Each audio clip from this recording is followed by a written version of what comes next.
Hi, I'm Jana. I'm Nika. And this is Sixth Sense Politics. Today we're asking, have Blair's constitutional reforms since 1997 been more successful or unsuccessful? And today we have a special guest on the show, Mr. Shaw. Hello. Would you like to introduce yourself? I'm Mr. Shaw. Great. Would you like to say more about what you teach?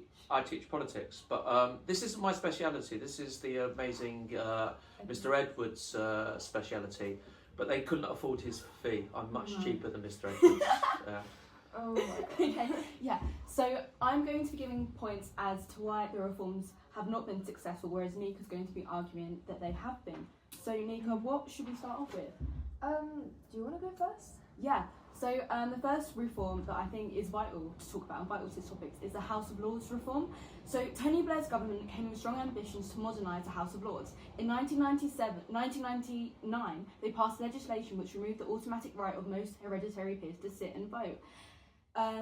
But however, this reform was left incomplete. A deal allowed 92 hereditary peers to remain supposedly temporary measure that still hasn't been addressed over 25 years later, which creates an imbalanced situation if there are 92 peers still left in the House of Lords considering it's unrepresentative. But can we say that taking from 777 peers to 92 is a significant difference in the House, and it brings in more people with knowledge, such as live peers, to now bring knowledge to the House and make it not as a conservative nature, which was what Blair was trying to do. He was trying to make it more representative of the people rather than make it dominated by Tories.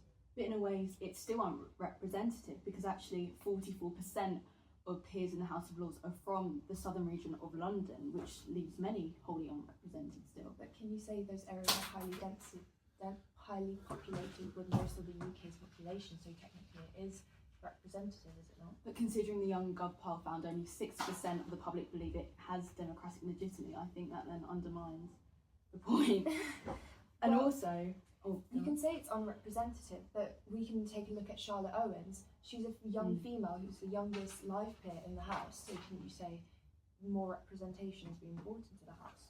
I mean, I guess that's up for debate, but the main problem that I'd say with the House of Lords is that far from reducing its size, it actually grew. Currently, there are 800 members, which make it the second largest legislative chamber in the world after China.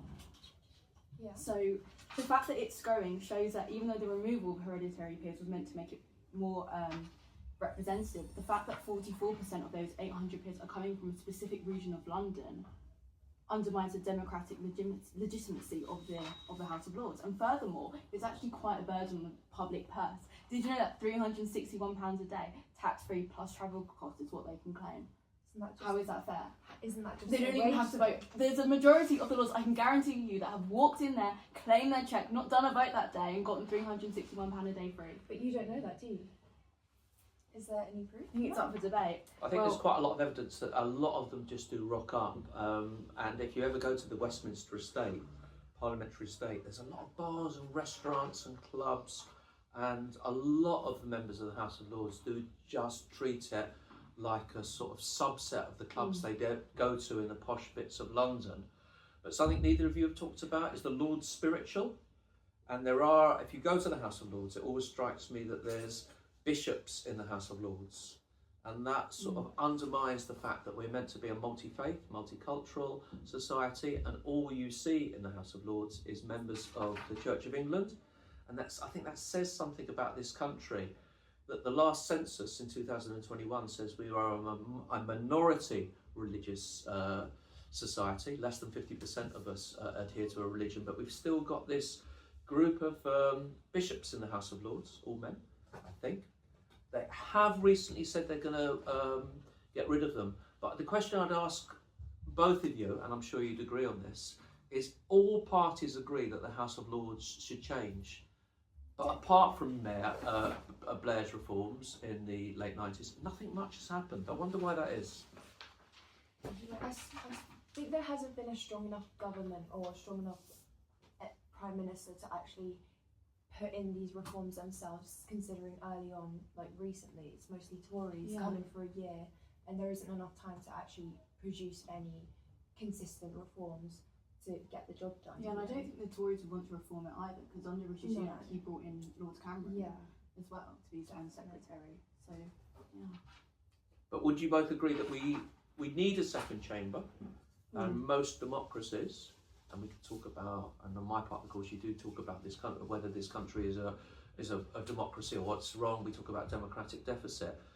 But why has it been so slow? And why haven't they come up with a better solution? They've talked about regional assemblies, they talked about super constituencies, that there'd be a different sort of electoral system for the House of Lords. But it's just been rejected, hasn't it, by backbenchers.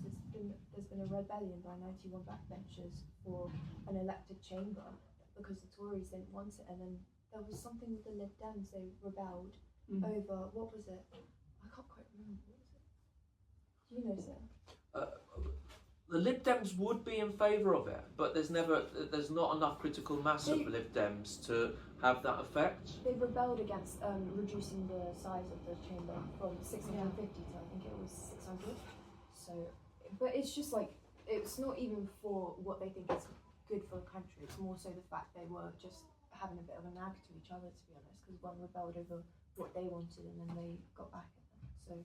So yeah, exactly. So then moving on to that, but we talk about devolution as well. yeah. So Nick, would you like to start that off? Okay. So should we talk about Scotland first? Yeah. Okay. Scotland Can is. you do this in a Scottish accent now? No. I am rude. Sorry for anybody watching this north of the border, that was Sorry. terrible. A little bit insulting, Why? yeah? Just a little bit. Putting devolution in Scotland was done after high demand from the 1997 referendum, with an overwhelming response with 74% of people wanting devolution. Blair clearly listened to the people's wants and gave Scotland power over public services, tax income, education and transport. This not only brought decisions closer to home, but created a bigger sense of unity with England as it prevented the separation from the UK. And the referendum clearly stated that 55% of people said no to the separation of the UK with Scotland.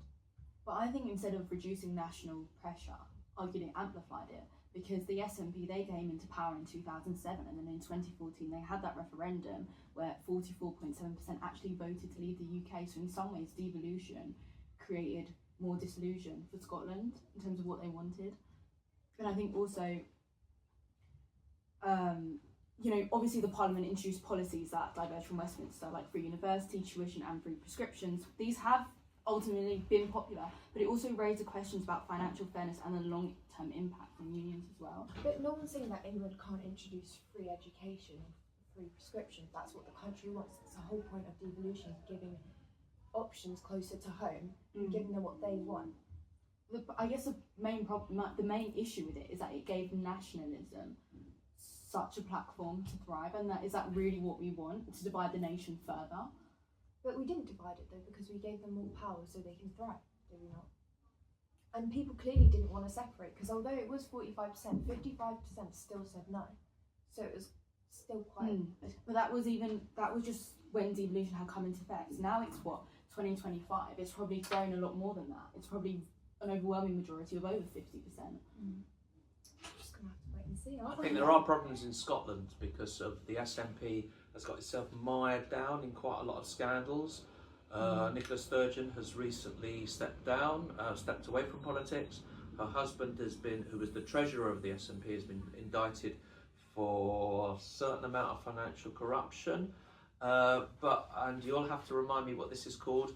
There is a problem that, what's it called? There's a constituency, can't remember what it's called, where English MPs come on help. The West Lothian question. Thank you very much. Maybe you can explain that because I went rusty there. What's the West Lothian question? The West Lothian question. Wasn't it English votes for English laws?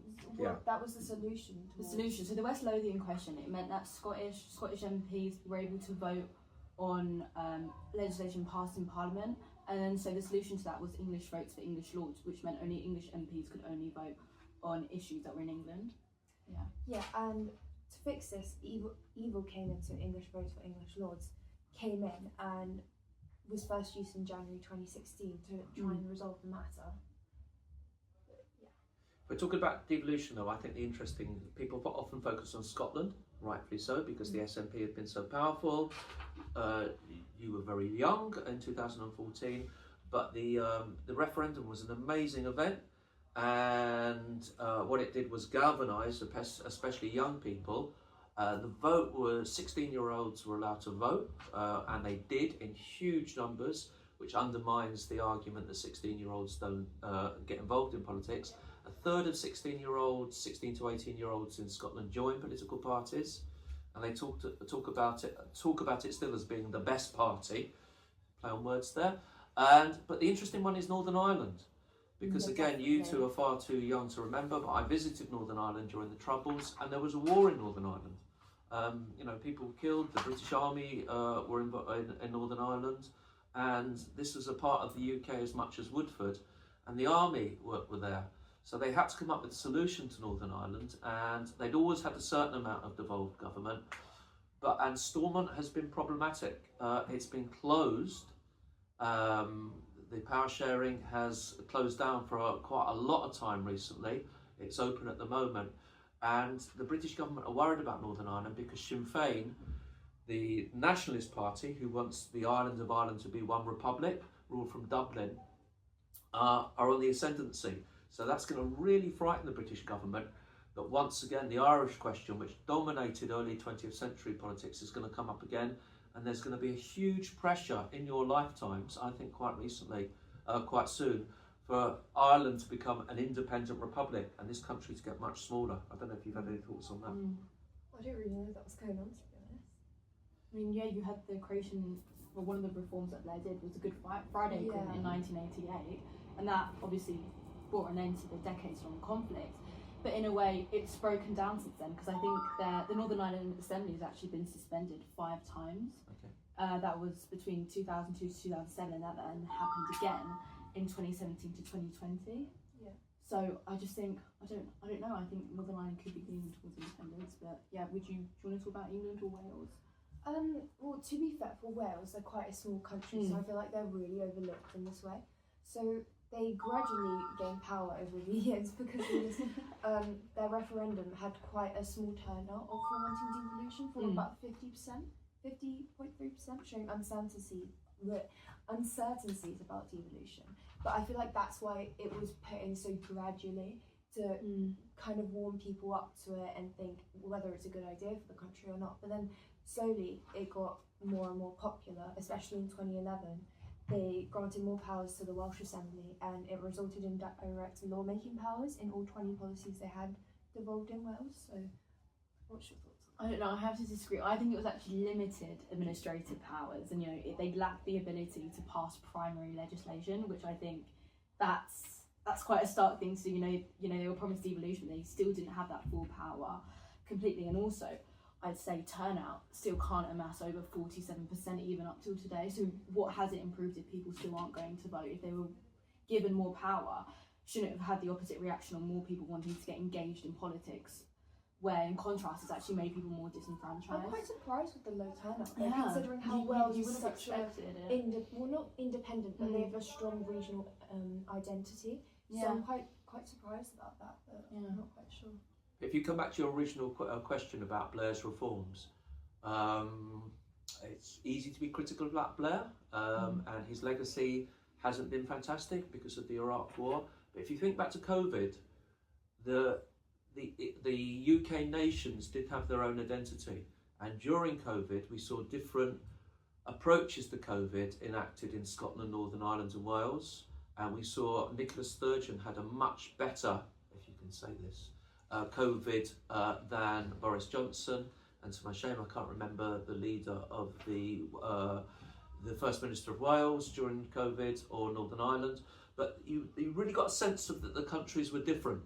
And Americans always talk about England but mean Great Britain, but you got a real sense that England, Northern Ireland, Scotland and Wales were different during COVID because they had different lockdown procedures, they had different testing procedures, the schools were opened on a different rota, and I think there you saw that Blair's reforms in terms of devolution did have an effect. But also we shouldn't forget that devolution is more than just the nations. We've had, London has got a mayor since Boris Johnson, and Ken Livingstone, and now I think he got a knighthood today, the mayor of London. And the other regions, Andy Burnham in Greater Manchester. has been able to do things in Manchester, especially. Transport in 2016. Yeah, and if you talk to people in the northeast, there's the Tyneside mayor, and all over the United Kingdom, you know, mayors are real focal points, and democratically elected mayor. So if you're coming back to my side of the paper, do you think devolution is important because it brings power closer to the people? And you're right. Turnout hasn't been fantastic. That's because people are generally hacked off with politics and politicians. But it is a way to engage people with politics much more. That we don't get the sense of this so much in London, but if you go up to Manchester, you see that B all over Manchester as a result of the Manchester Arena bombings, which is obviously a terrible thing. But Andy Burnham really was quite important in giving Manchester an identity, and the same if you go to places like Tyneside. You know, they've got an identity as a result of devolution. So I hate to say it, but well done, Tony Blair, in that respect. Exactly. Yeah, no, I mean, you briefly mentioned, you know, devolution in London, and I think that's true. You know, it has been quite limited. You know, Labour did propose regional assemblies, but the idea collapsed after the North East referendum in 2004, where 78% of voters actually said no. And the only real sense of devolution we have in London is the creation of the Greater London Authority and an elected mayor in 2000. So we're still quite limited, and therefore I would propose Blair's reforms to be unsuccessful when it comes to devolution in London.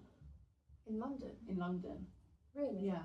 I don't really have many points about London, to be honest, but What has really bombed, really didn't work, was the police and crime commissioners, which I suppose was part of the same package, that you're giving people more say. It's a bit like the American model, where people make a joke about it, that you vote for the president, but you also go and vote for the dog catcher, and you vote for everybody in America, which is why not? That's what should happen in America, in a democracy. But there's been a pitifully low turnout for the police and crime commissioners. I mean, it's sometimes embarrassingly in the single digit number.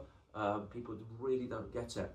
So if you're going to enact these reforms, there's got to be, I suppose this is giving myself a job, there's got to be more political education in schools to really inform people of what being engaged in politics is about, and we just don't have that at the moment. Yeah. Should we move on to Human Rights Act? Yeah, definitely. I think your guest has to go now. Oh, okay. You can get Mr. Edwards can come in on my paper next week. Okay. Right. Well, I guess it's on, so let's go into it. So the Human Rights Act was incorporated. Oh my God, let me start again. The Human Rights Act was put in 1998 and incorporated the ECHR into the UK for statutory law. This included the right to a fair trial, freedom from slavery, privacy, and the right to a family life, etc. This gave citizens of the UK security when it came to their human rights. So, is there anything you want to?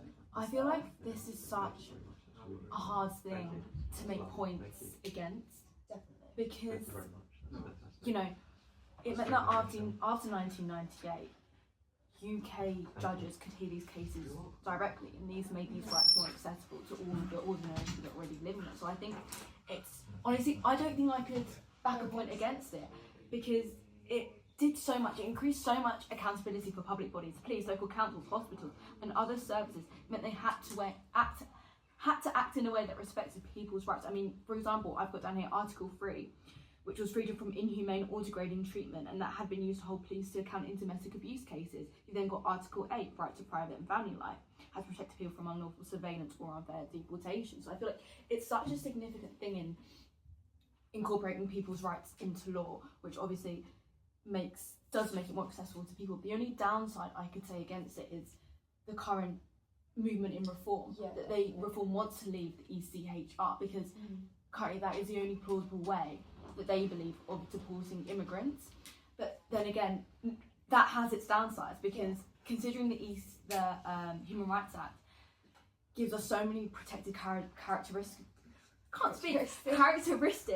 leaving it, I think, would cause more harm than good. Definitely. And then I also put down Parliament have to act against any issues raised by the courts. So we can talk about the Anti-Terrorism Act in 2001, which was declared incompletable with Article 5 and 14 of the HRA, as it was discriminating against grounds of nationality. So it really brought the government to actually act on what was right for the people rather than what they wanted to put in, if that makes sense. Yeah, that does make Definitely. sense. And then maybe we could say something about the Rwanda bill, because that was quite... The Rwanda bill as well. Then also adding on to that, like in terms of rights and stuff, people like Blair did create the UK Supreme Court in 2009, and again that was a major reform because it ended the Lords' role in the House of Lords and formally separated the judiciary from the Parliament. So in a way, it was successful because it meant the Lords that were unelected and didn't have that many expertise, especially the hereditary peers, they now didn't have a say in rights, which I guess can be a success. But the argument against that is that the change was introduced quite quickly, and there wasn't a lot of public debate surrounding that. Many people still didn't fully understand the court's function or its place in the UK's unwritten constitution, and you can go down a whole ton of that, the fact that our constitution is unwritten. But could you say that if the Supreme Court was still with the House of Lords, wouldn't that create more confusion and maybe not corruption, but more as if you're muddling things up and maybe things are being checked against each other? So I feel like this is more an American thing, like separation of powers, but I feel like it really did good to the UK because it really brought checks in and made sure, especially with Boris Johnson, like when he tried to close down Parliament in 2019 and it was ruled against because it was seen unnecessary. That really showed that we're doing what's right rather than following the executive, if that makes sense. But then I guess the downside of that is then are the judges not then overstepping their role in a system that lacks constitutional limits, considering the constitution. I think it all boils down to, in the end, the constitution. I think that plays a big part in how the reform successful, have they not, because nothing is written, nothing is entrenched. We've got an entrenched and uncodified constitution, unlike America, which is codified, but then again that has its... They both have their downsides and their good sides. Yeah, definitely. So I guess overall then, the question of have Blair's reforms since 1997 been more successful than unsuccessful, I think both are somewhat agreeable to an extent. I feel like you could, in an essay, you could easily argue either side. I feel like it's not something as if, like, does the UK have a democratic deficit? Yeah. It's not like there's one side to it. I feel like first past the post, stuff like that, you can very easily argue both sides. But and I think we've given the audience like a lot of examples as well for both sides of the argument, which we were hoping to achieve. So examples. Should we do that in unison? 3, 2, 1. Examples. Oh my god! I just got a mug of that. Oh my god! So We're gonna put that on our loop. That's gonna be our thing now. Examples. Anyway, so should we wrap that up?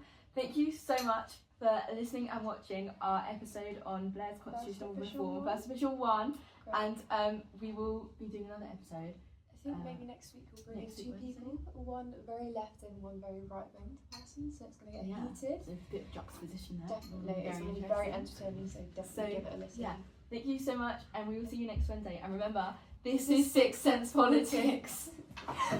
Oh my god. Yay! Happy? Yeah. Good.